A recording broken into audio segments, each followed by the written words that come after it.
given the table that you have in front of you, that it represents the current costs for implementing the program. And if you go back to the charts on video review turnaround time, I would estimate, Courtney or Eileen could chime in here, that's probably closer to the 60-day turnaround based on what the current performance right now within Pacific States. So Courtney is working on some cost estimates and trying to figure out what it would take to achieve a review rate of no more than 3-week turnaround on that. But that cost will be much higher than the existing program cost that's $530,000 as seen on the table right here. So I just wanted to highlight that this does not represent the 3-week turnaround. It represents probably closer to a 60-day turnaround. So the price will actually go up to achieve the 3-week turnaround. Okay, that's helpful to know, Barry. Thanks. So if we did just qualitatively, if we did have any 60-day in there, we're probably not going to see any savings from what we have right now. Correct. Yeah. Okay. I have 2 hands up, but I think they are Lisa and Barry. Yeah, they are. Okay. Bob, you have a question? Yeah, go ahead, Brett. Thanks, Phil. Bob, I'm sorry. looking at yeah, it's okay. I'm looking at the 100% review on that chart, and it seems to me that wasn't just a simple, the 25% review was 25% of whatever was represented in pot and bottom, and then the same thing for 10. So I'm assuming that there was addressing what Lisa was talking about, that if you only made 2 toes, you're going to get 1 toe, and that's 50%. But I'm assuming that was the analysis, that they looked at how many toes or how many sets or whatever and did the calculation based on adding into the ones that were obviously more. I think I'm being clear. I probably not, but it seems to me that was taken into effect here. But I'd like to hear from Courtney or Eileen or whether. Yes, Bob, you're correct. That is taken into account here, and so what's reduced is the variable costs are reduced, but they're reduced by the percentage that we sort of guesstimate we would actually be reviewing based on past data. So we were working on the assumption the rule would be that you round up, right? So that if there's 3 halls, even at 25% or 10%, you review 1 hall. So minimum 1 hall. And if it's like in the middle, you're going to round up. So, and to Lisa's question, what that is at 25% review rate, the actual effective review rate is more like 30%. And at 10%, it's sort of, I think it was 13% for pot and 19% for bottom trawl. So you can see how it's actually quite a bit higher than that sort of listed review rate, because there aren't that many trips where there's 10 halls. Thank you. Great. That was great clarification or additional information. Other questions on this piece? Bill, this is Kate. I have another question. Yeah, please go ahead. Eileen, I was just wondering, the total program cost, I'm assuming, is just based on the number of C days that have been multiplied out to get that. Is that correct? Yeah, in fact, kind of how I came up with this in the first place is a little bit of working backwards. I'm taking what is our total staff time for each, within different categories, and then adjusting them downward for the 25% review rate and for the 10% review rate. That makes sense? That answering your question? Got it. So it's not just using an assumed number of C days and applying that across all these costs to total it up. It's actually looking at your program costs today and what the staffing looks like to get at these rates. Right. So we'll say like 100% is taking our actual staffing program costs and then partitioning it for the fleets and the different categories. And then from there, I have that like estimated per sea day rate, and that's what it gets adjusted downward for the 25% and the 10%. Got it. Thank you. Thanks, Kate. Other questions? Okay, well, thank you very much for putting this together. This has been very, very helpful, informative, and sure we'll be using this more. Before we go to our next agenda item, which is hearing from Ryan Wolf, I don't know about all of you, but a 10-minute break would be welcomed. So I've got 10:28. Let's come back at 10:40. Thank you.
Brett, if you're able to post your PowerPoint presentation on the website, that'd be great.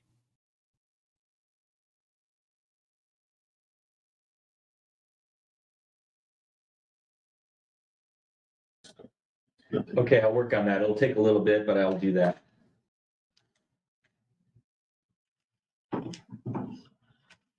I'll have Sandra put it up there, and I can email it around as well. Okay, I just thought it would be useful to use as we go through each item. At least would be for me.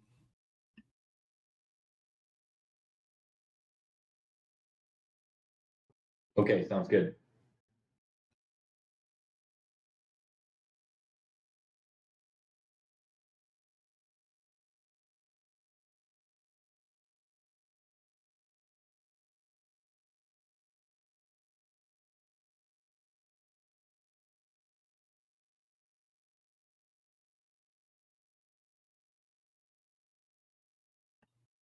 And if anybody's just joining us, we're on a break till 10:40, which is about 4 minutes away.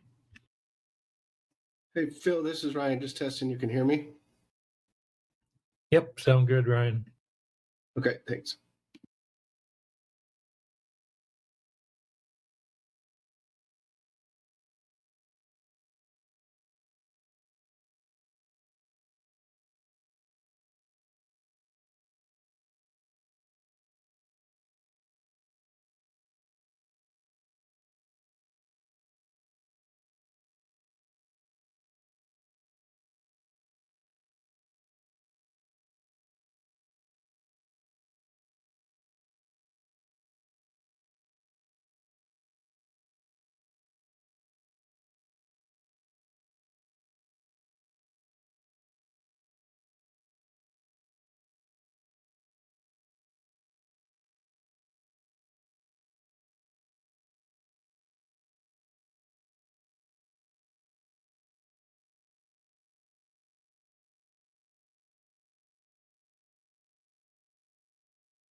Okay, we are back.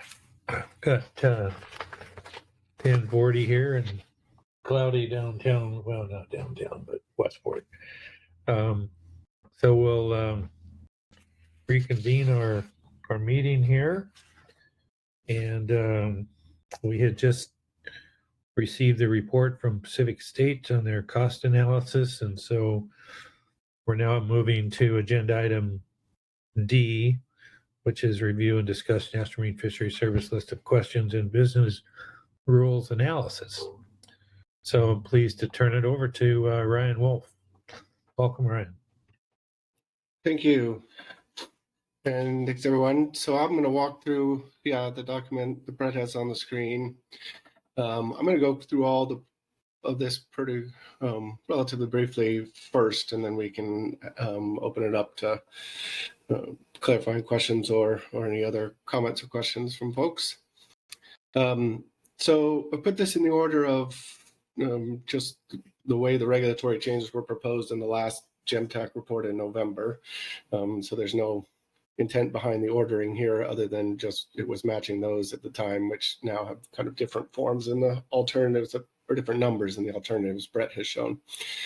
The first one, though, is the change in to the summary data compliance reports, so from 3 weeks to 60 days or to 90 days. We've talked about this now today and also at our last meeting. NIMS has just noted it has resulted in changes to vessel account balances and vessels having to correct deficits previously. We also note that there's been some concern regarding timely feedback to vessels, and just highlighted a good thing for not just the GEMPAC and GEMTAC to deliberate. I would say all of these are also points that we think would be helpful as we come towards a final preferred alternative to speak to on the record as we take that action. So just notes just to consider if you have a backlog up to 3 months, how that may affect individual vessel owners and operators. The second one, from logbook data from 2 business days to 7 days. Not much here, just again, is there anything we're missing here or anything potentially that should be covered in the analysis that touches on effects to vessel operations, if at all? And then the third one, the service provider review methodology, just was alt 5, I think, in Brett's presentation. That we just had a lot of confusion over the last meeting. And I think in particular, the use of deleting the language of estimating discards from a trip, and just wanted to be ensured that this new language didn't discount instances where EM does or it could provide estimates of discards for a trip under 100% review, for example, if a logbook was lost or something. But we provided this paper before we saw Brett's presentation, so I would just note that everything we've stated here, I think, was either addressed or at least started the discussion under Brett's presentation. So I don't think we're raising anything new other than what was already highlighted by Brett in what these 3 reg changes analyses will cover and what any discussion on the alternatives should include. So I don't have anything actually additional to add to I think what Brett covered. So it's good to see that we're pretty in line with some of the discussion around those alternatives. Probably were more questions and discussions that I think, and feedback, to be honest, that NIMS would like, if you scroll down a little, Brett, to the business rules section. Yeah, I mean, oh, we lost it. Well, while Brett's pulling it back up, it's only a paragraph. I mean, I think the intent is the original business rule. This is just a reminder to our previous comments, right? The original business rules were put in to add the additional incentive for accurate reporting, to have increased review if you have inaccurate logbook reporting. So we kind of have two main questions here, right? So number one, if the proposal is just to go to a flat 10% review, which was the last proposal that we saw and discussed at the GEMPAC and GEMTAC, is there's no discussion of what happens if you see issues in the 10% UR review. Are you going to assume that if you're not going to go to 100% review, are you going to assume that the non-reviewed halls from those ones that you did see issues are also underreported? So it will be good at some point to have some general understanding. If there are changes to the business rules, what are we actually talking about under a potential 10% scenario, especially in particular when things are seen on the halls that are reviewed. And then the second question is kind of trying to at least get back to some of our earlier discussions on, well, maybe there's a way to, instead of just going to flat review rates, to look at the current business rules and see if we could draw out maybe certain species that are covered in the allowable discards that are more of a priority, for example, to potentially trigger additional review given whatever circumstances we wanted to create or whatever weight we wanted by size of those discrepancies as well as by species. And so that refers you to the spreadsheet that we worked up with Pacific States. We didn't really get to go over or discuss more general, but I wanted just to remind that was our attempt to reduce the review rates that we were seeing with the original business rules, where there was a lot of fails and a lot of higher review rates, cumulatively, because it was triggering a lot of fails, to see if we could alter those rules on a range to present that would trigger less review rate based on what species and what level you would consider a priority for actually then doing more review. So I don't know, Brett, if you can pull up the spreadsheet.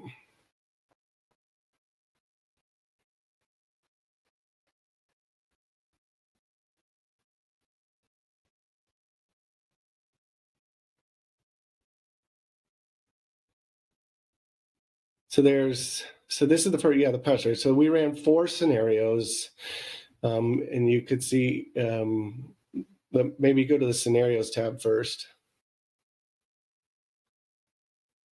So you can see we have differing, what do we consider as priority species? And if it's the priority species, that means we've changed it from the original business rules. Otherwise, the regular business rules would apply. And so as you scroll down, you see those changes to certain priority species, it gets less and less conservative, if you will, less and less scenarios or species that would trigger a fail, if you will. And if you just keep scrolling down, so there were 4 that we actually were able to kind of calculate out and run here. And then Brett, you can go to the pass rates one. And you could see the more you tweak what species are your priority, you end up with an average hull review rate, from the most conservative scenario 1 here, the 50 to 63%, all the way down to a scenario 4 rate, or even 3 or 4, which are around a third of average hull actual view when you look at everything, the scenarios that we ran. And there are others here that can speak to the spreadsheet a lot better if there are questions. I would note that Brett had a bullet there that had a scenario where you just use the current business rules and then everything passes. The 25% review, that's not here. We didn't run that. The scenario 5 there that's listed, we didn't run that, but that was envisioned like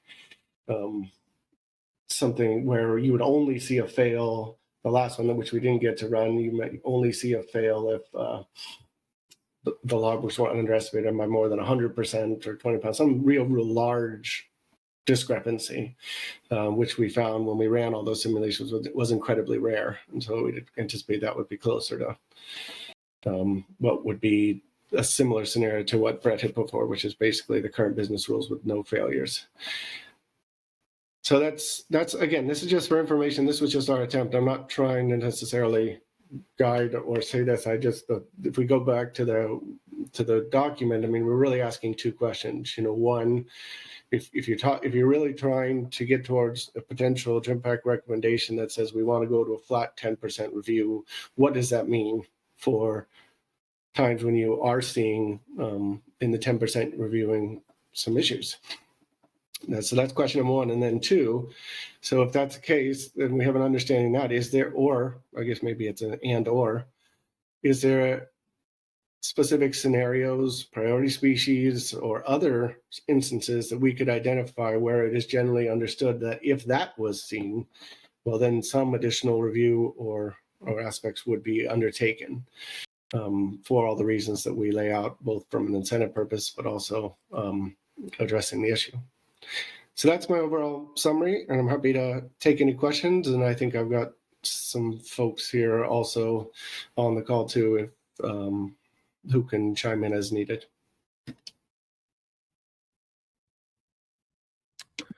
Okay, thanks, Ryan. Questions?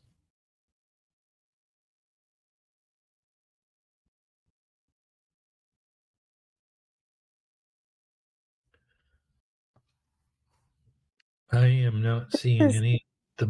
Phil, I have a question. Sorry. Yeah, go ahead. It may be because I am not seeing, and I'm sorry, I don't have the actual file open, but Ryan or anyone else, can you show what the species were in the priority list that you used? And can you confirm, so I know last time we met and we looked at one of these spreadsheets, there were a lot of species that were actually not on the allowable discard list, in which case none of this would apply. And can you just confirm that these are all species that you looked at in the scenarios that are actually allowable discards? Yeah, so I can confirm number one, they are all, we're talking just about the allowable discards here for these scenarios. And maybe, I don't know if I can ask Justin or John or some of the Pacific states if they want to explain for those that can't see the scenarios, those, you know, the actual differences in the species and the changes from the business rules from one, or at least the range we looked at.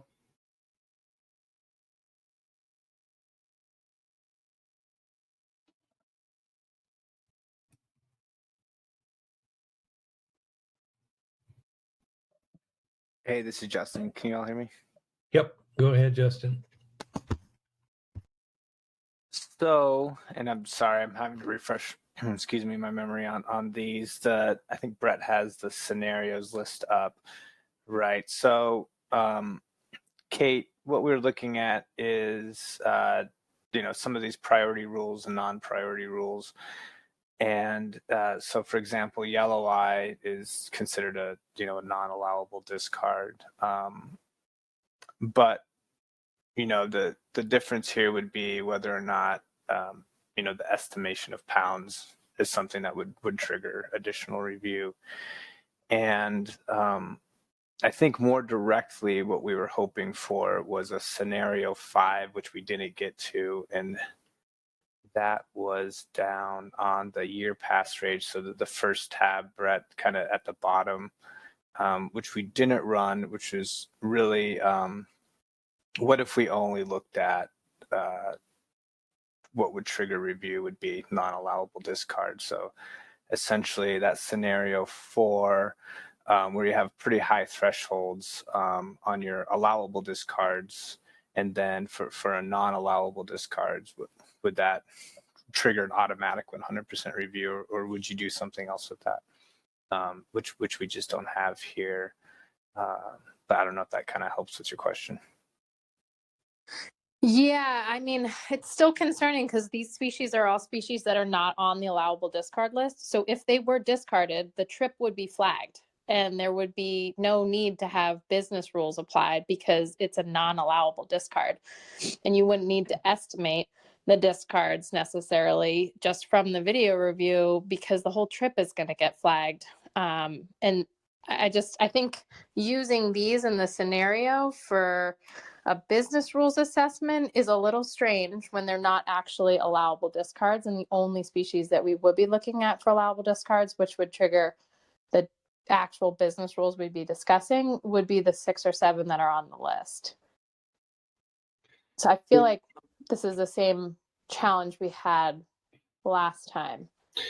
Yeah, so Kate, so I guess that's part of the question for discussion then, this is Ryan, right? I mean, so if that's the understanding for unallowable discards, then that's fine. So then we're asking the question of, is there anything, if you are seeing issues with allowable discards, are there like whether it's in that 10% or 25% review, if you don't have business rules that say you're seeing this specific discrepancy with this specific species on an allowable discard, which means this specific action in response to it, you know, what's happening is the proposal as we read it was you don't do anything. Like it's 10% review. If you review it, you see it, but and feedback may be given to the vessel whenever that comes, but it doesn't trigger anything else. So the question was, is that what's being proposed? Are there certain instances regarding to allowable discards that you would want a subsequent action, whether it's additional review rate or maybe it's something else? And so we had just done scenarios looking at having some of those allowable discard scenarios trigger additional review just to see what that would do to the overall average haul review rate. And that's all this is.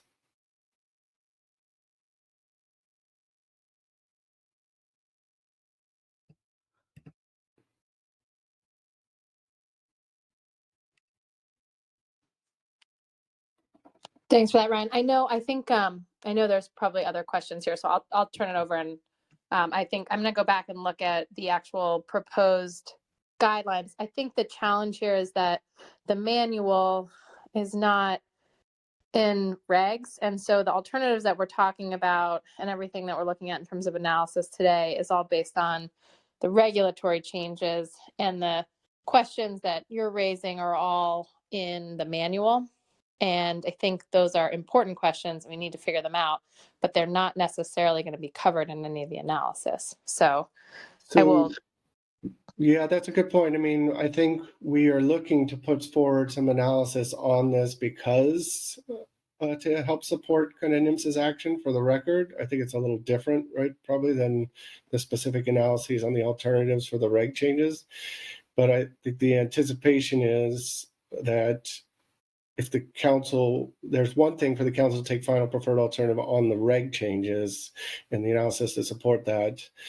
But I think to make a substantive change to the manual, such as a change to the business rules, which you're right, is not in the regs and something NIMS would just do, having some analysis to support that, or at least some general understanding of, like I said, of what we're talking about that would happen in certain scenarios,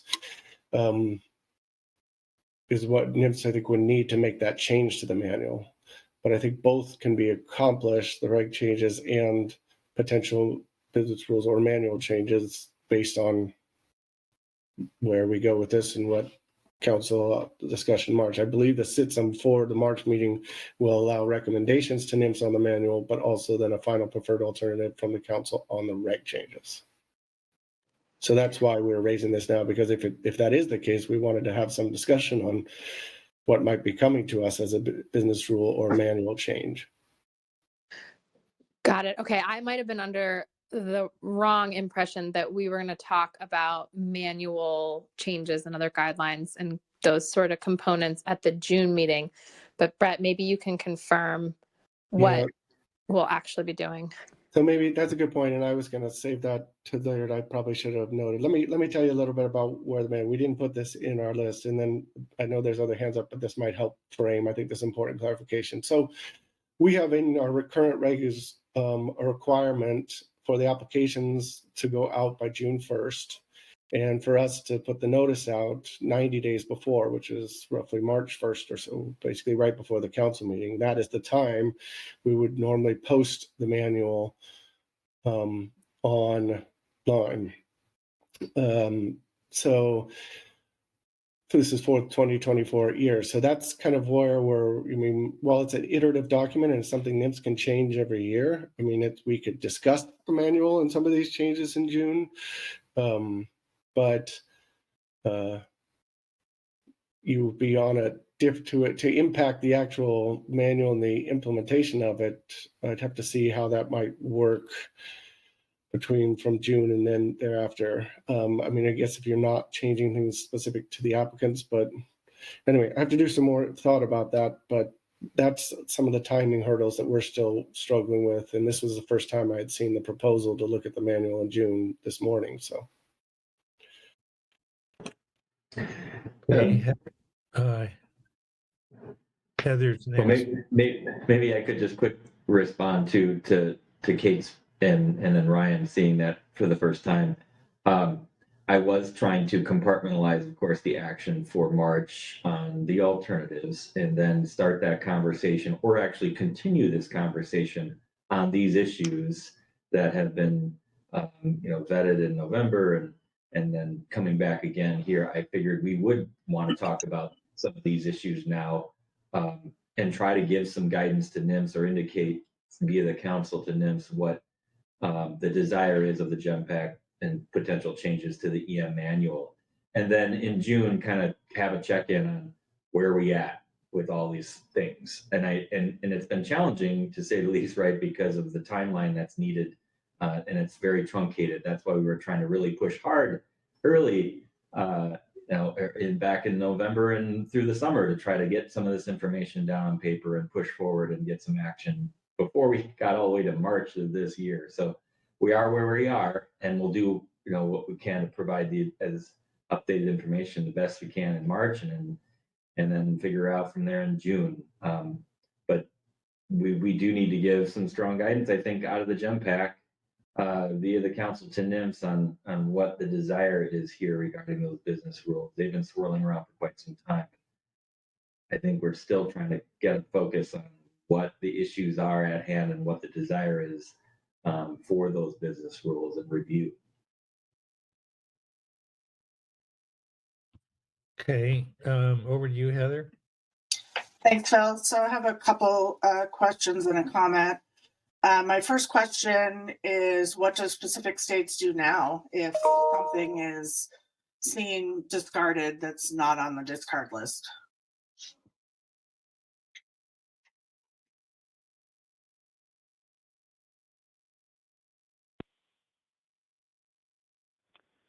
Hi, Heather. So when we see discards that are not on the approved discard list, we still mark those during EM review, and then during feedback, we let the skippers know, which species we saw that were discarded that were not allowed to be discarded. Okay, and my second question is, where's the allowable discard list?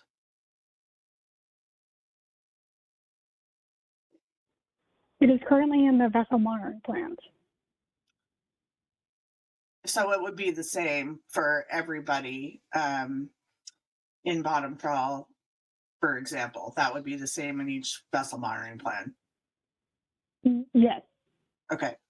And then my comment is around, and maybe it's a moot point now, but when you were showing yellow eye and trying to, maybe I missed the point of that discussion, but the 2 pounds kind of a thing and triggering review, like I'm trying in my mind to kind of think about that compared to other sectors, like the fact that it takes 1.5 years to get the observer data from the halibut fishery and yellow eye that's caught there. But I think that this now is kind of a moot discussion with what's up right now, because these are all species that can't be discarded. So this, I think, is confusing me more than helping me. But I think what I'm hearing from Ryan is that we need to have something set up where if X, then Y, and we need to define what X and Y are. So if people are discarding things that are not discardable, as Kate said, the whole trip is flagged. And I would offer that if that happens, that they're initially there's some feedback. Maybe that's once, twice, and then the third time they're out of the program for the year or something like that. I mean, I don't know that we need to make it super complicated. And then if people are discarding fish that can be discarded, but not accurately, remotely close to what it should be, in terms of recorded pounds, then something similar should happen. There should be feedback. There should be sort of a mitigation hierarchy of first you do outreach and feedback.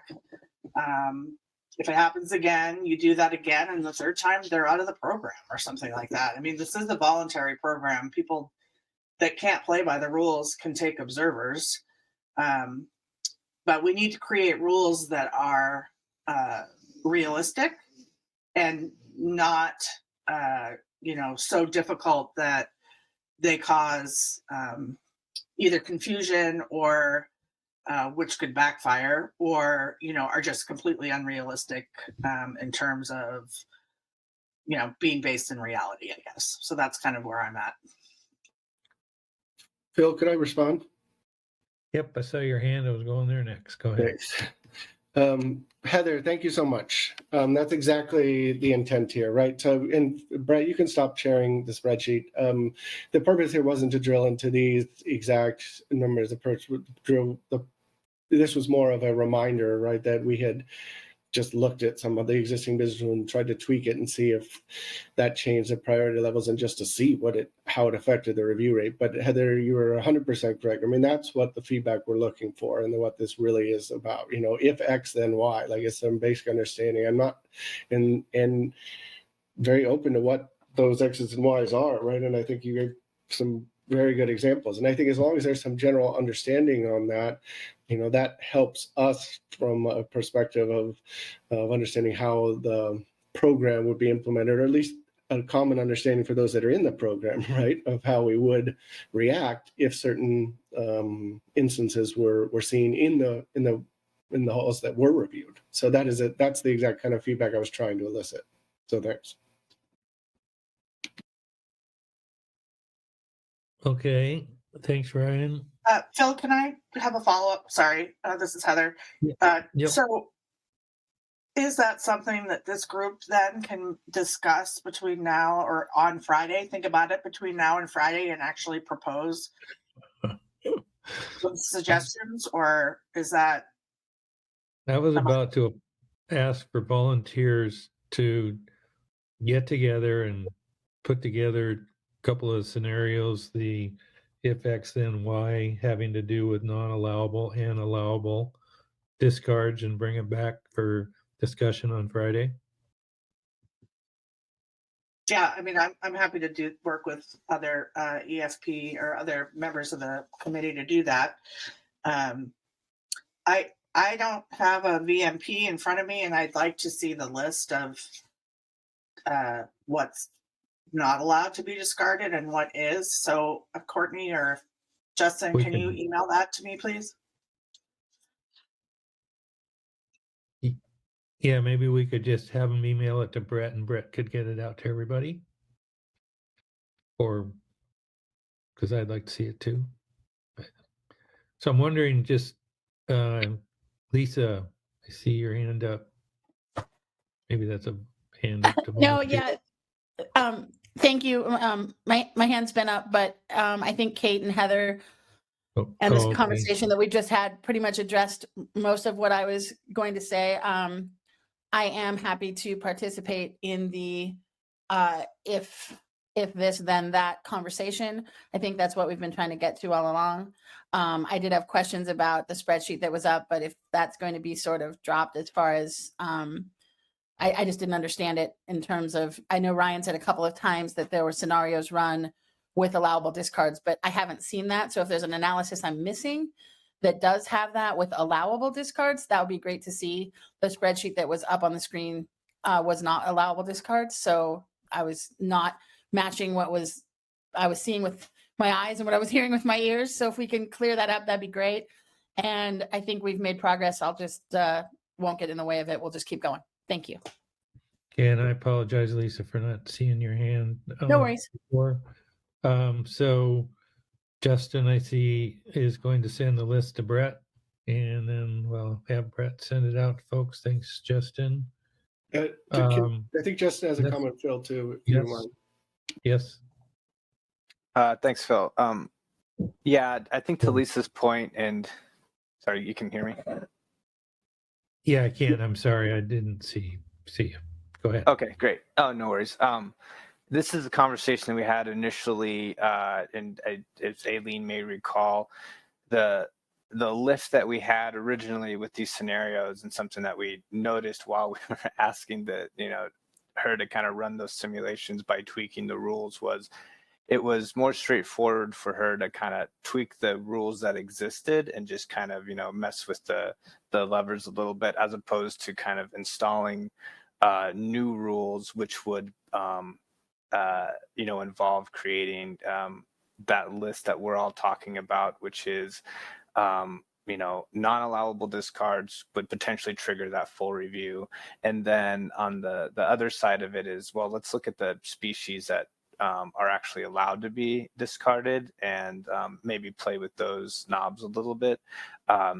Interestingly enough, our current EFP, we operate under those business rules, which do make comparisons based on some non-allowable discards. So ultimately, there are debits made between the logbook and the EM comparisons that may normally flag it for compliance purposes under like what folks may see like in their drive report feedback. But ultimately, they shouldn't be happening. But we are still making those comparisons. So it is a little bit tricky to look at that, and that might be an ask that we have maybe of PAC states once we kind of come up with some scenarios everyone's comfortable with either running some new simulations, or maybe we're comfortable knowing that those pass rates would go up anyway. Anyway, just my 2 cents on that. Can I ask a follow-up, please? Sure. Yep. So Justin, is there another spreadsheet than the one that was just up on the screen? Because I heard you just again say we wanted to go with existing rules and play with allowable discards. And the species on the spreadsheet, there were no allowable discards. They were all non-allowable discards. So am I looking at the wrong spreadsheet? Am I losing my marbles? I'm sorry, I'm so confused. But No, you're sorry, Lisa. You're correct in that. These scenarios don't involve that. Looking at the spreadsheet, which we don't have up anymore, but scenario 5 was really got to the heart of it, which we weren't able to run in time for that our previous meeting, which may even those rules. I think if you're able to look at the scenario rules for those are only the allowable discards, and then any other IFQ discards, and that scenario would trigger the 100% review. That scenario was not run for the simulation, so we don't have those numbers.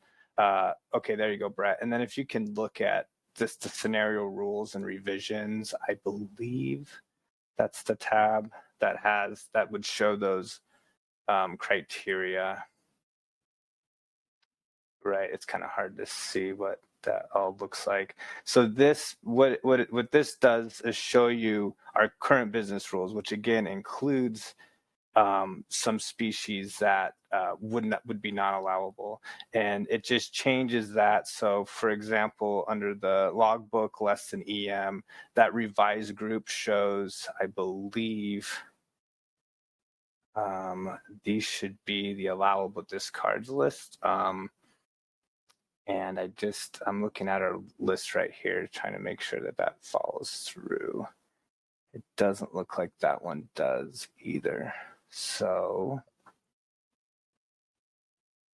yeah, I'm not seeing that line up necessarily. But at the end of the day, I think what we would want to see is this scenario that would line up, that revised group that would line up with the allowable discard list, if that makes sense, compared to what we're currently, what those current business rules look like. So, for example, like yellow eye rockfish would be not allowable. That would trigger something else in terms of if there was a discard either present on the logbook or maybe an EM review. I think we'd have to work that out. But at the end of the day, we want to see these business rules that reflected what was allowed when we made those comparisons.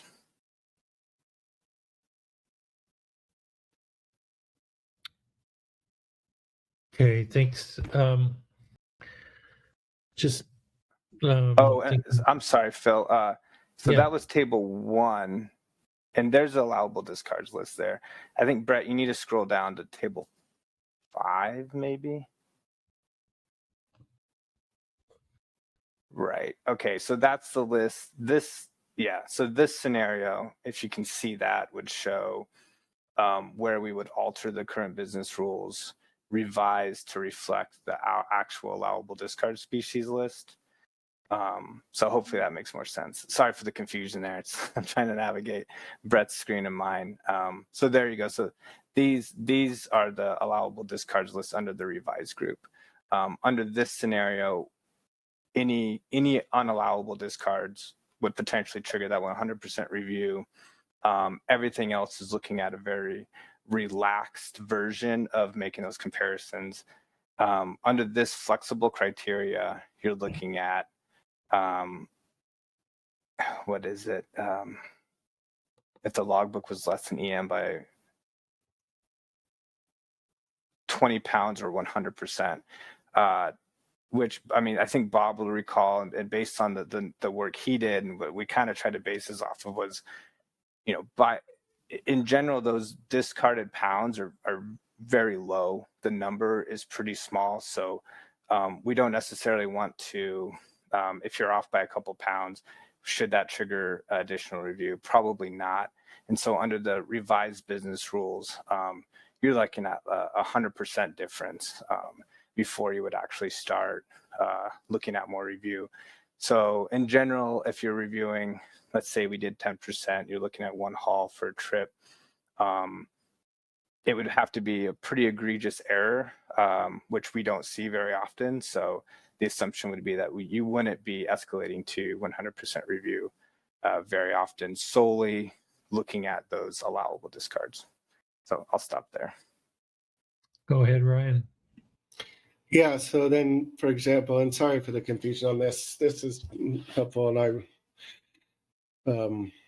so what you're looking at right now, right, Sarah, this is an example, Heather, please, right, if you're going between now and Friday, this is an example of what you just said, right? This is one way to capture, if it's not allowed, you say a discard, you go to, it's flagged for 100% review, and then here's one example of what we might consider as, if you see a large discrepancy, and this was our example of more than 100% or 20 pounds. I mean, you can put whatever scenarios you want for it, but that's one example of trying to capture exactly that scenario, and how you might, and then the rest of the columns here are what we would have, just where we would delete other aspects of the business rules to change it to just that. So that's kind of what I think is the goal between now and Friday, right? Is to see if you like this, do you want to create your own, what you see or what your scenario might be, but it's along these lines, what to do with allowable and what to do with non-allowable. Thanks. I have 2 questions. First is, in terms of a small group getting together, I'm throwing this out there as a possible suggestion. If we had three industry folks, 1 NIMS person, and 1 enforcement, so we had 5, would that be the right composition? Honestly, my suggestion would be to start with letting the industry put something down and then bring in NIMS and enforcement. I feel like let's let the industry who are being impacted directly, come up with some scenarios, and then NIMS and enforcement can tell us if they're way out of line or if they're right. I mean, I just feel like it might be more straightforward that way than not, but that's just my thoughts. Okay. I saw an iPhone raised hand. It's me. Sorry, Phil. Yeah, no, that's Kate, all right. can't figure out how to change that. I agree with Heather. I feel like one of the things that we stopped short on when we put together the established or whatever the word is we're using, manual with the subgroup for the last GEMPAC meeting, we stopped just short of doing these new potential business rules. So I think we could probably pick up right where we left off, put Okay. some options together and bring them back. Okay. Well, that sounds good. I will leave it in your hands, that being industry folks, to make that happen. Phil, can I interrupt you? Sorry, Yeah. this is Heather. Sure. That's With a okay. quick question for Justin, I guess. Justin, in the last couple of years, there's been a lot of small, unmarketable sablefish on the grounds, but I don't think those are allowed to be discarded. Is there a way that when these kinds of things are happening, which I expect will continue to happen, as the climate changes, is this something that can be adjusted for? Because again, I know we've said this before and Lisa's spoken to it, a lot. It doesn't make sense to be bringing in fish that cannot be marketed. And if they can be discarded in a way that is on camera, I guess the question is, right now you have to retain with EM all unmarketable sablefish, and is there a way that all of these things could be adjusted as things change in the ocean? Hi, Heather. Yes. So I think really we get to the heart of, why do we have an allowable discard list and a non-allowable or a prohibited discard list for even non-IFQ species. And really the crux of it is the ability to properly identify these species on camera for video review. I think that Lisa can attest to, our ability to work with Courtney's team, PAC states, to, identify species a little bit more clearly, through kind of working with each other, in terms of how do you present it to the camera in a way that allows Courtney's team to identify it. So it is a bit of a living list in terms of it has changed over time. I think with, potentially different advances, we can change it. I don't know of scenarios where we've adjusted it for, reasons that would be a little bit less permanent, I guess. I don't know how else to put that. But so, for example, if we were looking to put a sablefish on the allowable discard list, I think we'd want to talk with Courtney's team on whether or not that's possible for them to be able to differentiate that roundfish from other ones.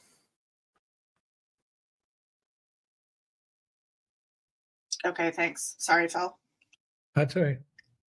So again, on my first question about the composition of the group, industry's clearly indicated they like to have a first go at that. So let's do that, and I'll again leave it up to you to folks to make that happen, and with an expectation that you would report back to the committee on Friday. My next question on this topic was, and maybe it's for Ryan or Brett, from a process perspective, is getting a recommendation, if any, to the council on this topic something we would want to have done or do for the March meeting? Go ahead, Ryan. Yeah, so let that be my homework between now and Friday, is the specifics. I think it's good to see these scenarios. I think this is exactly the direction and some of the clarification that I was looking for. Happy to support also the proposal to have industry take the first stab and bring this back. But I need to do a little bit of looking into the specifics, right, of what our flexibilities are, what regarding the manual itself and whether we can do this all in March, or even just have a discussion that sets us down this path, even if we come back in June. But I can do that between now and Friday. Sounds good. Bob Dooley had a question. Go ahead, Bob. Thank you, Bill. I just curious, probably be good for information. How common is it for them to note non-discardable species being discarded? Is that a common occurrence, or I mean, I'm thinking about it in the picture of writing the rule at 3 strikes you're out or something like that, and are we setting something up that's going to be very common? So just maybe Pacific States could answer that, how common that is happening. Hey, Bob, can I tie on to your question before they answer? Phil, is that okay? Of course. Okay, thanks. And I think that's a great question, Bob. And I would also, ask maybe when you guys answer. I know that I see on drive reports when there is an unallowable discard, it is typically referenced as an accidental, as a net bleed, or as somebody was sorting an allowable, a retained species into a tote and it flew overboard and they accidentally discarded 1 chili pepper rockfish. So I think when we talk about these things, I'm wondering if we can also clarify when it's an unallowable discard, meaning a purposeful active action of discarding something, and when it's an unavoidable or an accidental or a whatever, something that wasn't actually the act of discarding it because we didn't want it, but it slipped overboard, or there was a net problem, and et cetera. So I just wanted to throw that in there as we're getting the answers. Thank you. Okay, thanks, Lisa. This is Courtney. So I don't know an exact number of, how many times we do see unallowable discards being discarded. I know that it definitely happens more often when we get brand new boats, like into the bottom trawl fishery. But as for Lisa's question about, accidental discards, I think that we could probably tweak the data or tweak something in our data so that we can indicate, it actually in the EM data if that was accidental or not. But we do make it clear on the drive reports, whether it is accidental or not, to make sure that, we are still letting you know that this happened, but we also understand that it was an accident, it wasn't your fault.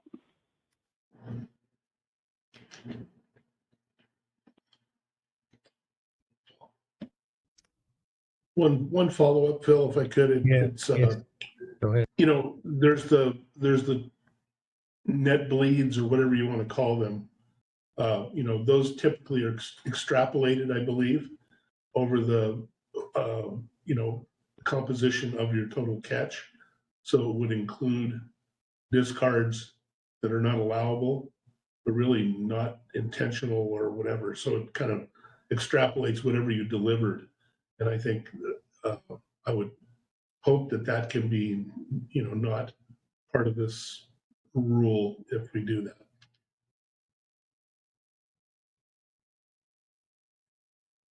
Yes, you're correct. They are extrapolating. Aileen might be able to expand more on that from the data side. These vacuum Sure. pumps, Yeah, I mean, there are cases of net bleeds where it's extrapolated from something like the fish ticket, or there's some other cases where a few other corner cases where we extrapolate a bit. And so I think, if we're looking at like how often have non-allowable discards happened in the past, we could separate those out. So we would not include those, at least from the EM side. Thank you. Okay. Sorry, Phil. Yeah, just to kind of tag onto that real quick, I think that's a question we kind of have based on when we were looking at that scenario 5. Aileen, you'll recall there's a note on under the year pass rates for scenario 5 that rough calculations, about a third of the trips in each year include some non-allowable discards in EM review. Whether or not that's includes some of those extrapolations, obviously we're going to have, like what Lisa was saying, a single discarded fish, intentional or not, probably, kind of grouped into that third. So maybe a bit of better understanding as to, what that kind of composition looks like in terms of what would, bin those hauls or trips into a non-allowable discard. I think that could be important when, understanding these different scenarios. So thanks. Sure. Yeah. It's, just to clarify, if it's something like a extrapolated number, I know that from the data, so I can make an estimation without those included. What I wouldn't know is, say, maybe an example of like maybe something was cleaned off the deck and it came off the deck, and the way it's recorded in the data, that doesn't look any different than a very intentional, like purposeful threw off the deck boat. So I can't sort of exclude those cases. This is what they're using over the course.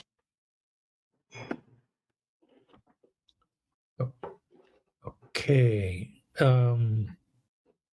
Anything else on this before we go back to Ryan?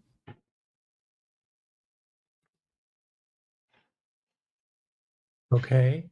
I think we're back to you, Ryan. Yeah, I don't have anything else at this point. I mean, I went over, like I said, the reg changes already. This was a good discussion on business rules. I look forward to I think it's a good way forward here. I've got some homework as well. And then I think you're ready to kind of get into discussion on the alternatives. I mean, I think a lot of the questions that I had to present here are identical or were already covered also by Brett in the presentation on what the analysis will look at, because it looks at all of those similar questions. Okay. Thanks for providing all of that information, everybody up front. Appreciate that. Before we go to just a discussion of where we are in the recommendation piece, I'll just ask if there are any members of the public that are with us today that wish to make a comment to the committee.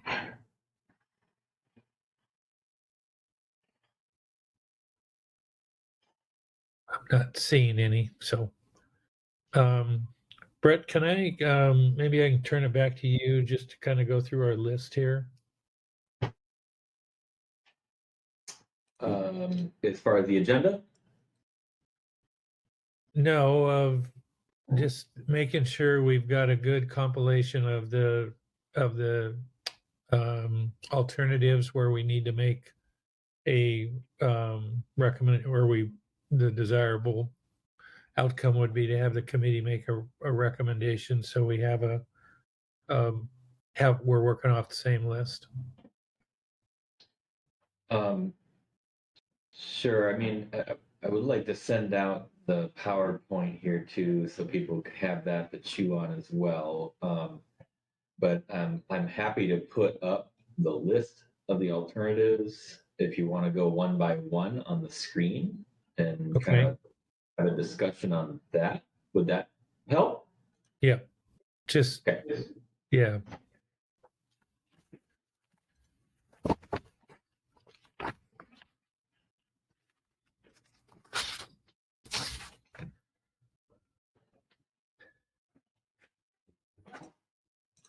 And again, it wasn't my intent to try to reach closure.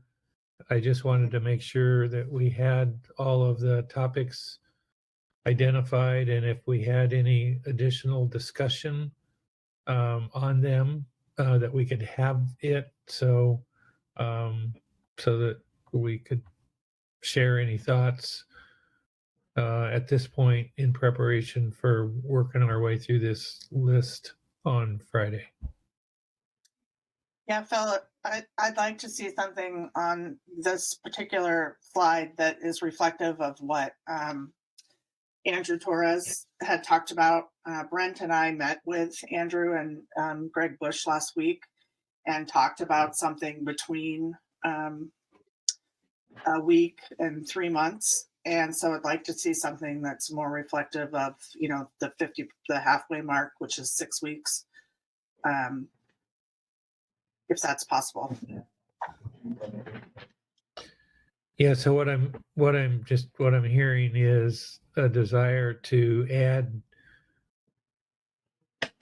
I mean, we have this range of no action in 90 days, and we're I think, free to make a recommendation of something that falls in between those two sideboards.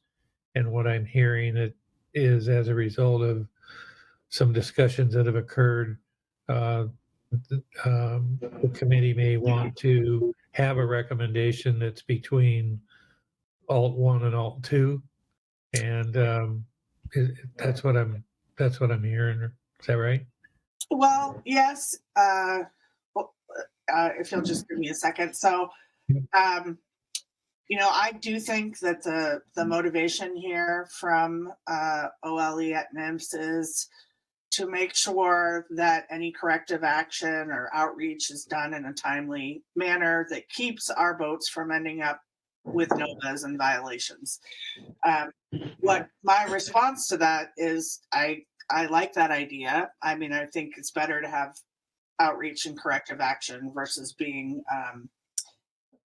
to the violation stage sooner rather than later, so you don't have somebody continuing for 90 days to make the same mistake over and over. However, anything that has to do with timing may have a cost associated with it at Pacific States in terms of employees. Like, in order to meet even 6-week turnaround time, does that mean they need to bring someone else on? And so I think, while I agree with you that we could choose something between alternative 1 and 2, it falls within the range. I think in terms of looking at any cost differential, it might be good to actually pinpoint the 6 weeks, since that's something that came directly from NIMS OLE, if you see what I'm saying. Because if I'm wrong that the cost is not a factor necessarily, then it's a moot point. But it was my understanding that there may be a cost associated with that. So that's why I was thinking having the actual 6 weeks might be good, because then we can pinpoint what that looks like from a cost perspective versus just a range. Yeah, no, I'm following you, and had the similar thought that we should identify, if it's 6 weeks, and because I'm reflecting back on what Barry said, that the cost of the program is reflective of about a 60-day turnaround. So, but Barry's got his hand up, so we'll get enlightened. Thanks, Phil. Yeah, this is Barry. I just wanted to bring up a nuance to folks that may factor into this discussion. So the current rule set, I think, and Brian or others can correct me if I'm wrong, is a no more than 3-week turnaround time. So a maximum of 3 weeks. And I assume that alternatives 2 and 3 would be no more than 60 days and no more than 90 days. And that is substantially different than trying to achieve an average review time of 3 weeks, 60 days, or 90 days. And I would probably posit that under alternative 2, if that were no more than 60 days for the maximum, extent of turnaround time, that the average turnaround time within that is going to be substantially less than that 60 days, and is probably down in that, and this is just an estimate, don't quote me, but probably in that, 6-week turnaround time frame on average. And so I just wanted to throw that out there, that the difference between the maximum turnaround and the average, and the challenge becomes when we, like, for the 3-week turnaround, in order to have no more than 3 weeks, we really have to build a system that looks at the maximum number of drives that come in on any day and staffing according to that real surge, versus trying to level that out over an average of some period of time. But that may factor into whether or not people would want to change things of a no more than 60 days or an average of 60 days, or what that no more than 60 days actually looks like in terms of an average over time. It is no more. It is no more than 60 days, no more than 90. That is the max. You got to have those things back to those folks within that time frame. Just to clarify. And then this new alternative sounds like if it is 5 to 6 weeks, you're talking like 35 to 42 days, or maybe the sweet spot's 45 to make it even, halfway between 90. That could be a new alternative added. I don't know if I could, I guess we could speak to that. I don't know if I could incorporate that into the analysis at this time, because that's not what the council asked for, but we'd have to just talk on the side about that, how to incorporate that discussion and information.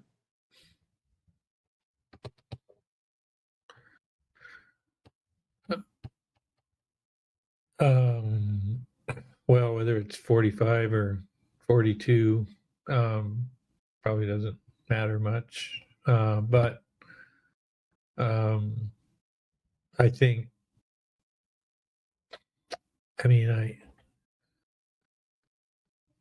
the council, I understand what the council has in terms of a range of alternatives. Certainly isn't unprecedented to have the council select something that's in between alternatives that are out for public review. And to the extent that the GEMPAC TAC has a recommendation that they want to make to the council that is somewhere in between, say, 1 and 2, I think that's exactly what we should do, is recommend what we think the best number, whatever the right period is, taking into consideration all of the factors that we've talked about, including the enforcement piece. And if the so-called sweet spot is 6 weeks, then that's what we ought to be recommending.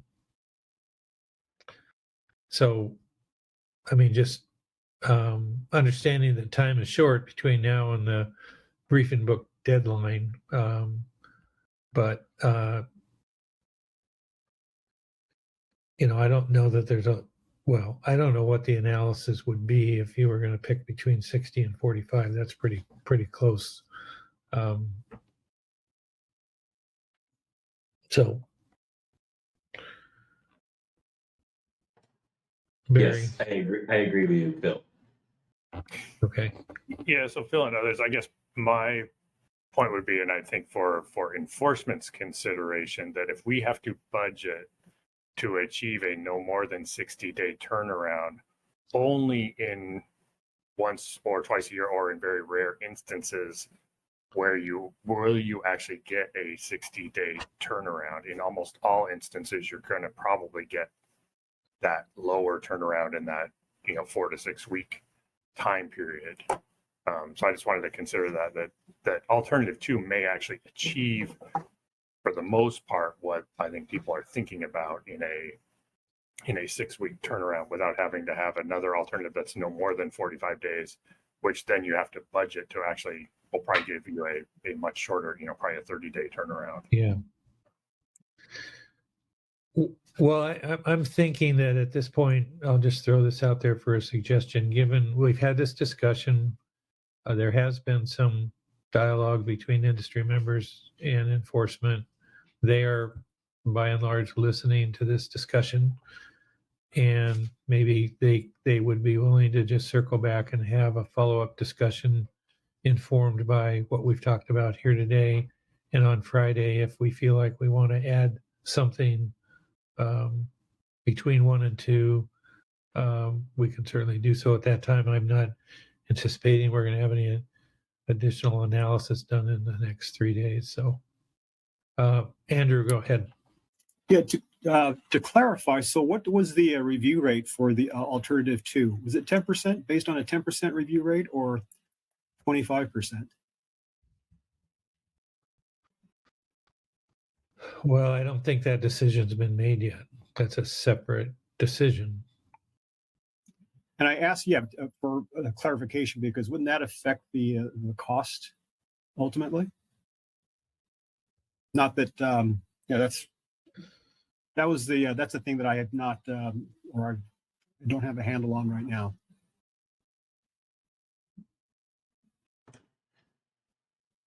I might be able to answer that a little bit. It's two separate cost pieces to this. So you do gain you do gain some savings by reducing your video review to 10% or 25%, as Aileen and Courtney were showing there. So that's a separate situation. Once you say you change your review deadlines, you might save some money because you don't have to hire as many employees to meet a 3-week deadline versus a 60-day deadline. Does that clarify it?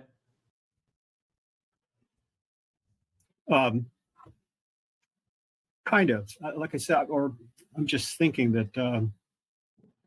Well, actually, it's out of my lane, but I was just thinking that.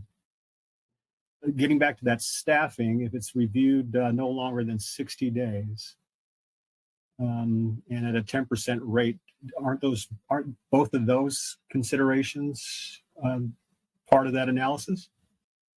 Ultimately, that's going to be the bottom line is going to be determined by those two considerations. We are trying to consider what the future looks like. That's what I was saying. As far as I would assume, it's 100% for Whiting and 25% for the other years for fixed gear bottom trawl, and that this analysis isn't really truly incorporating. Hey, if we change it to 10%, what is what does that look like? We're trying to consider that peripherally and here at the GEMPAC meeting. But as part of the alternatives it wasn't, and there wasn't an effort to push the council to make a decision, hey, change your review rate from 25 to 10.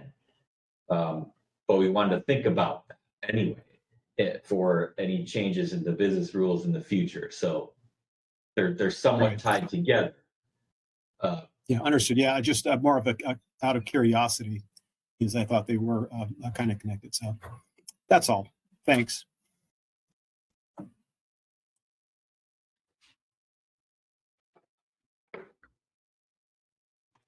Bob has a question. Yeah, go ahead, Bob.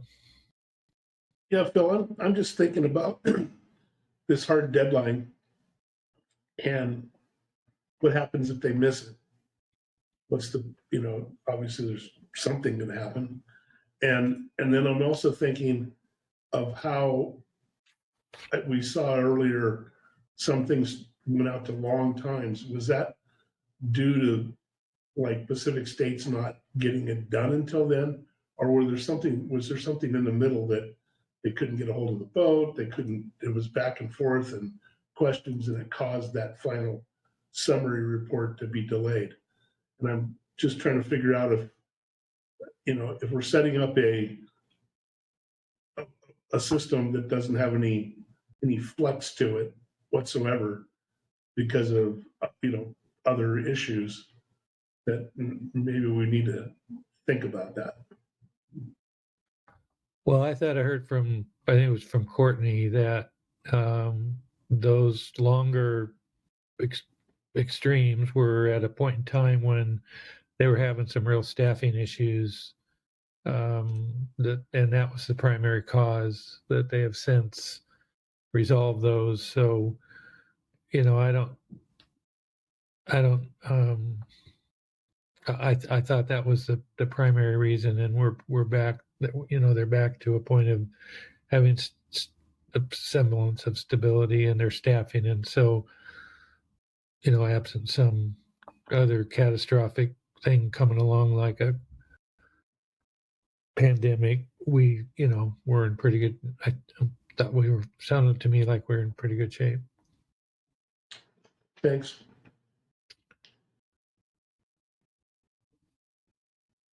So maybe I don't know if this question is for Heather or Andrew or I mean, given the discussion here about 60 days, comments that came from Barry Tom about if it's no more than 60 days,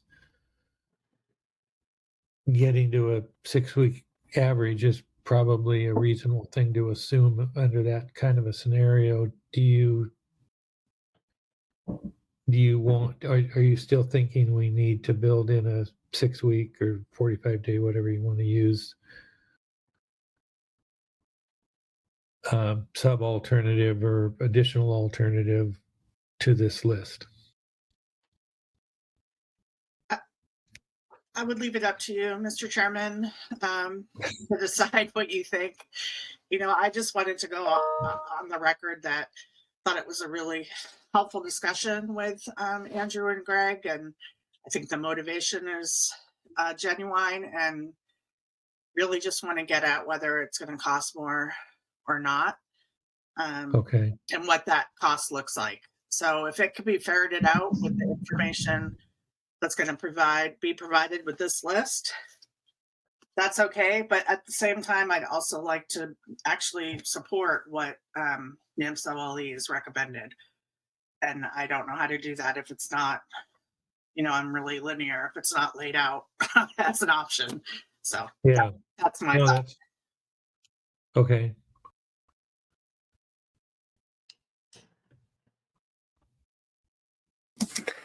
Bill, sorry, I didn't raise my hand. Yeah, go ahead. I just listening to the discussion here. I think we're probably fine with the 60 days, knowing that it's no more than 60 days, and that we'll end up with that average. So I appreciate what Heather just said, and I think we can get there under alternative too. Just my comments. Okay. Well, I'll tell you what, why don't we leave it the way it is? I do not want to be disrespectful or dismissive in any way of the conversations and the cooperative types of cooperation that's been exhibited, you know, between OLE and NIMS and industry and bringing forward this idea of 6 weeks. So please don't misinterpret this as being that. And if on Friday we feel like we want it, that's where we want to go, and that's the will of the group, I'm obviously fine with that. So and if there's anything that can be brought to the table between now and Friday in any kind of qualitative sense about what are we looking at in terms of cost, would it result in PSMFC having to add additional staff, or are there any other cost implications of going from a no more than 60 days to a no more than 6 weeks? Please be prepared to provide that to us if you have anything to offer. Does that sound okay to folks as a way to proceed here on this one? It's okay with me. I would just ask Andrew maybe to take that explanation and run it by Greg, and just so he understands that the 60 days can get us there. No more than 60 days. And I appreciate Dan's comments there as well. So that works for me. I just think we want to just double check with Greg during the next couple days.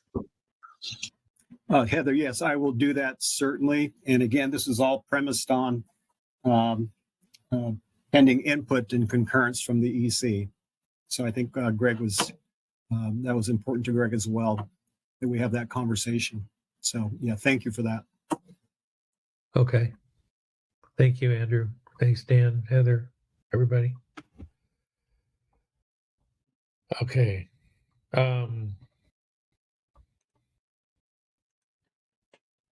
Alternative 4, the 7 business days rather than, what is it, 2 now? That's Comments correct. on that?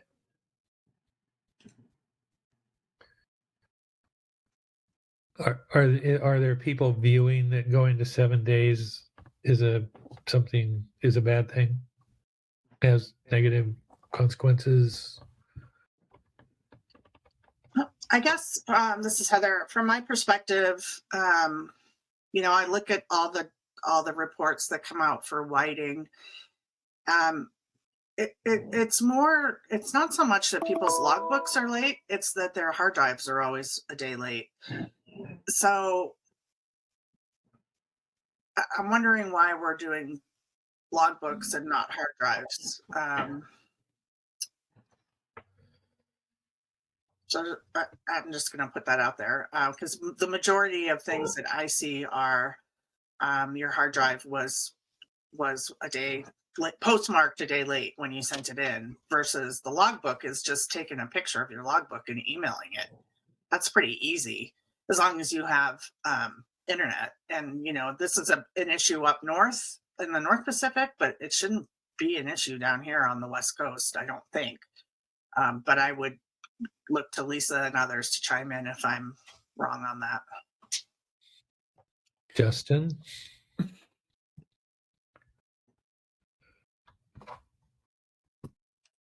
Justin, I thought I saw your hand up. Was I wrong? Sorry, can you hear me now? I can. Great. Yeah, I think the clarification here for alternative 4 is that this is the 7 business days for the service provider to submit the logbook discard. So I believe we have 72 hours for the boats to submit the logbooks, if not 48. And you excuse me if I have that wrong.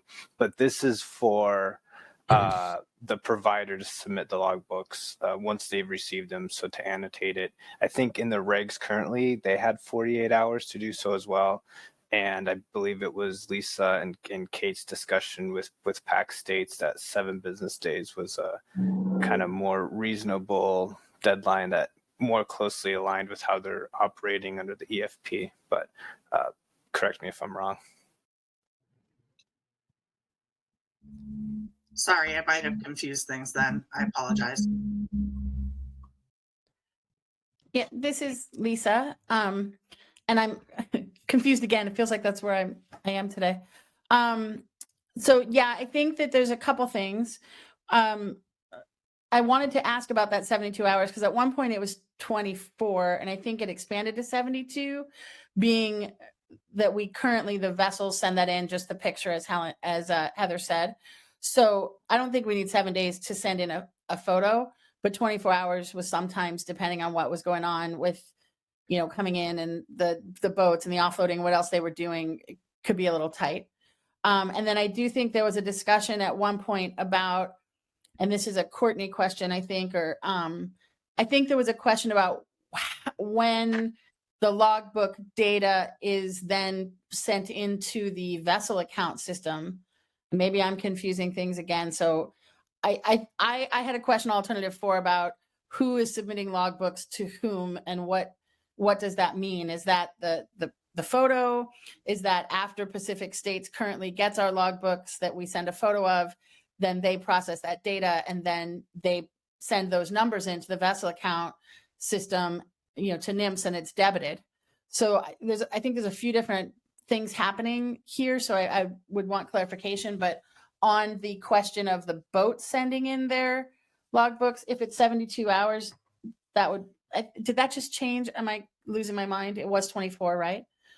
So that would be my other question. Well, if you're confused, you can't imagine where I am.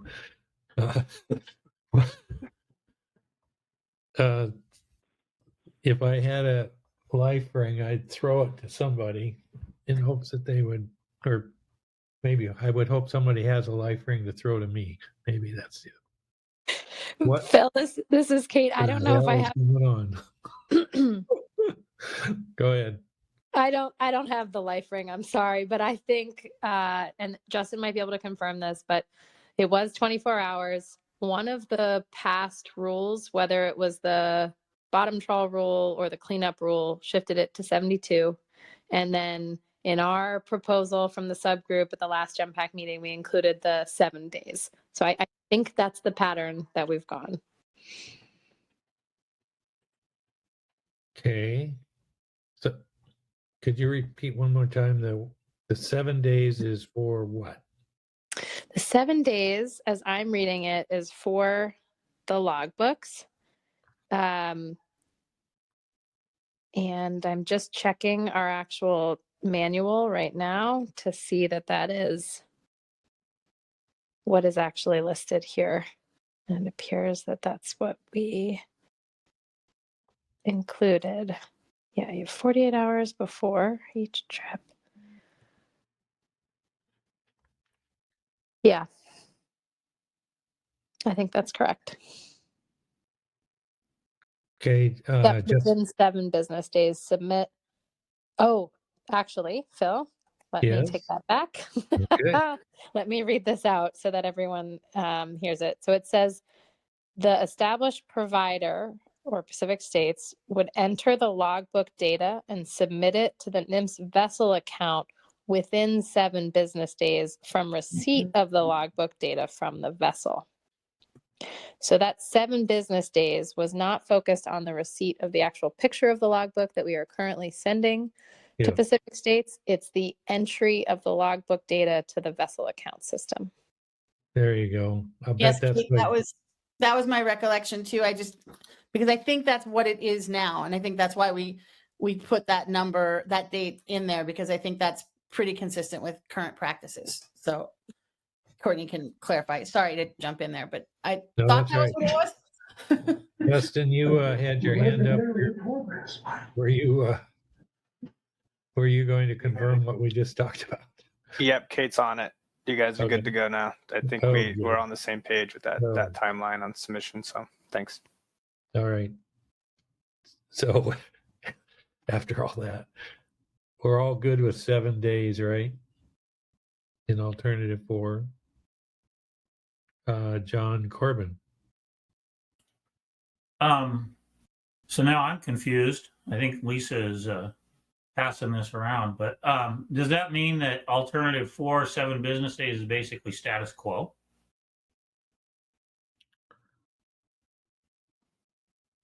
I think It so. sounds like that's what we were already doing.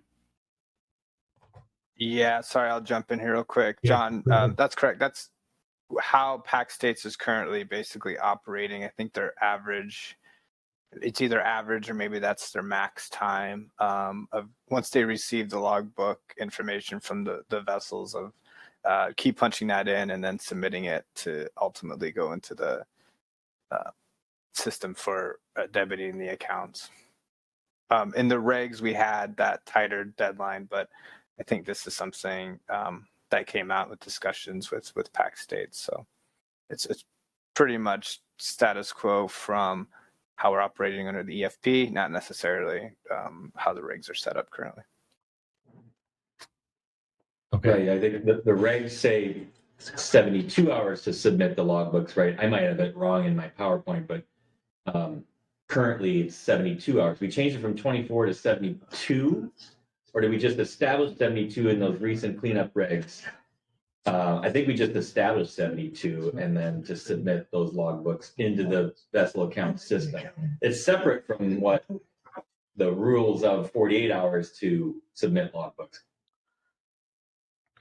Sorry, this is Lisa again. So my understanding is, because I think you just can, Brett, I think we were on the same page and then I think we got off for a second. So I think it's 72 hours is for, that's the new rule in the cleanup rules for, and I think that like we have to change that in the VMPs, for example, to the vessels. They have 72 hours to submit their logbooks to Pacific States. Currently, that's the established provider, whatever we're calling it. And then the 7 days is the time frame for that to be submitted to the vessel account, for that data to be submitted to the vessel account. And I think Justin just said which was my understanding is that is what's currently happening, but that's not necessarily the way it's written to happen. So that's why it's in here, is to make sure that what we put forward for regs is what is actually happening operationally, which is 7 days. So it's 72 hours for us to get it to Pacific States and 7 days from when they get it to get it into the vessel account. I think I want to make sure we're all on that page, and then maybe we can write that down somewhere and we could be less confused on Friday. That sounds like a good idea. I will just note, Phil, that our report, the GEMPAC report from the last meeting, November, Yeah.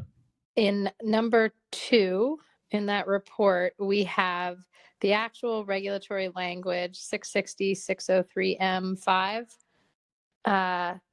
highlighted, and specifically what would need to be changed with the rationale for changing it, and it reflects what Lisa just covered. So I think we can go back to that. Clarity has been achieved. Okay, good. All right.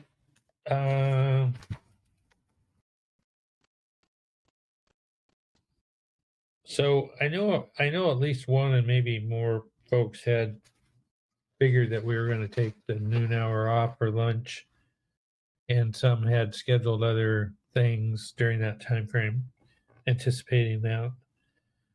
We don't have a long ways to go here, but maybe maybe more than we should try to do without a lunch break. So my recommendation is that we come back at 1 o'clock. I don't think we're going to probably take more than another hour to finish up our business. And also the advantage would be to make sure we have our committee members with us for the remainder of our discussion. So unless there's opposition to that, that's what I'm going to suggest we do. It's 12:06. Give us almost an hour for lunch. Come back. We'll finish up our business here, but we will get done early. That sound okay with everybody? Hearing no objections, at least those that want to offer an objection, if there is one, that's what we'll do. We'll be back at 1 o'clock. All right, thank you. Okay, thanks everybody.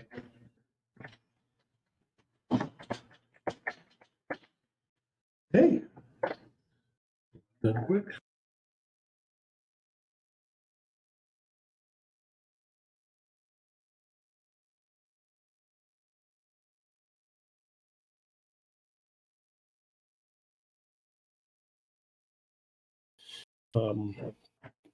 Something that can be amended just by names at various planning purposes. We can discuss that further. Again, I don't want to get too in the weeds of that now. We'll present some more of that or discussion on Friday, but we probably won't have text on any of that ready by Friday. But we will have at least the purpose for the March discussion, something out there that council can at least react to or comment on.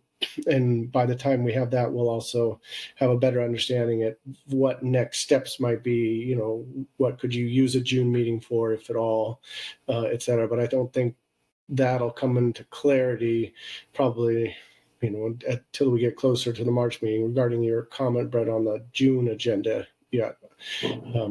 So we may have to have some latitude for exploring that a little bit more on the floor in March too, once we have some light on some of the subjects I just raised.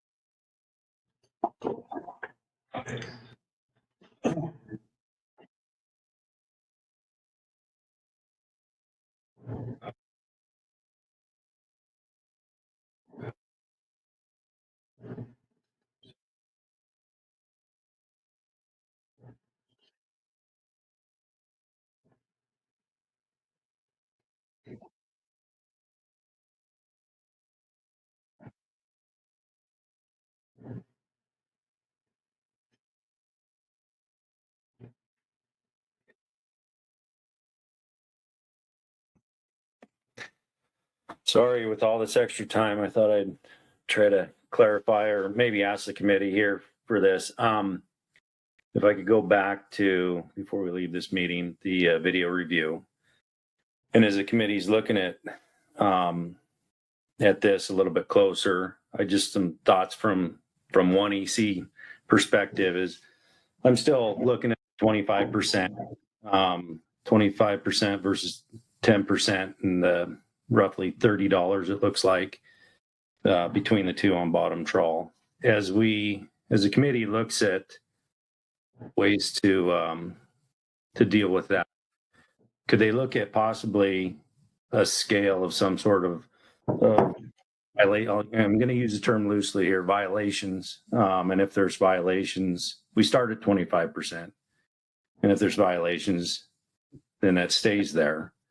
If there's no violations, then it goes down to 10%. And I don't know if that's was a thought as we were thinking about this committee and the work they're going to do. I know we were talking about discards, but I just wanted to put that out there before we left this meeting and let you know what my thoughts were.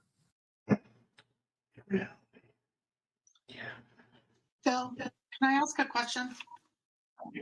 Thanks for that, Dan, and putting it out there for us to consider. You know, in talking last week with Greg and Andrew, one of the things we talked about is that because it's a random selection at 10%, you know, it's really not something that can be gamed. I mean, that's pretty risky. So can you kind of talk a little bit about why you feel that the random selection at 10% is problematic and that you want to start at 25% first? Because if it's random, I mean, I kind of feel like it's a big risk. So if you could expand on that, it'd be helpful so I can think about it over the next couple of days. Thanks. Yeah, I took some data there from one of the tables and just did some quick game more than math, which isn't great. And looked at average trips or hauls during a trip in the bottom trawl industry, and you know you're just over that. If you do a 25%, you're just over that one review, and so 25%. I know it's random which haul we look at, but looking at 25%. At least would get us that second review on a trip that has just, you know, six hauls or 5 hauls. And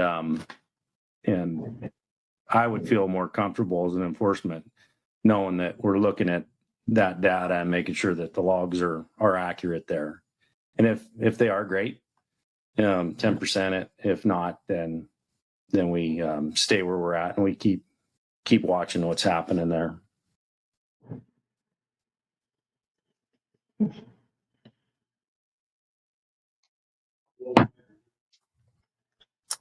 Well, that's it's a violation, and that's, you know, we come up with, you know, minor. I'm not looking at just the simplest minor is, you know, a chili, whatever, being thrown over and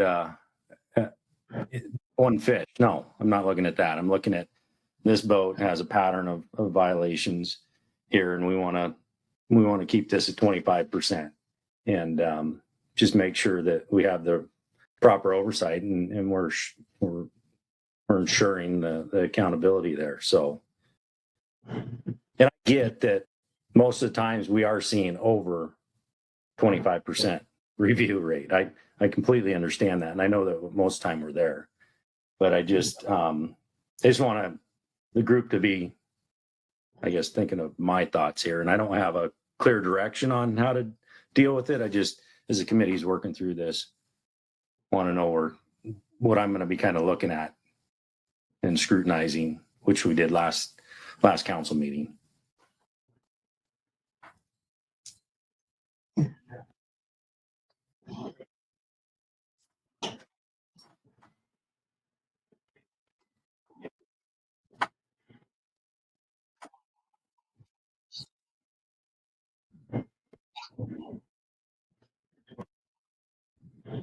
Just the fishery's clean. This vessel has very few problems. They're doing exactly what we need them to be doing under this.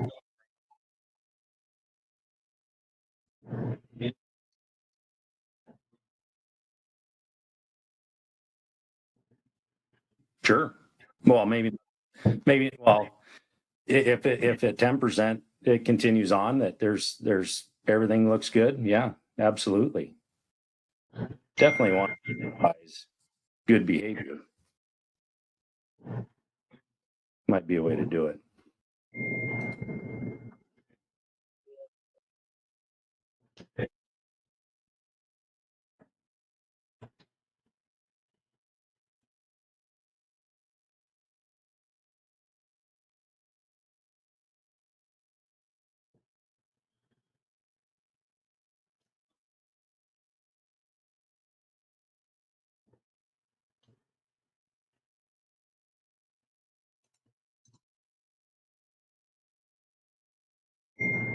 Any public comment? Do you want to just kind of quickly just at least say that?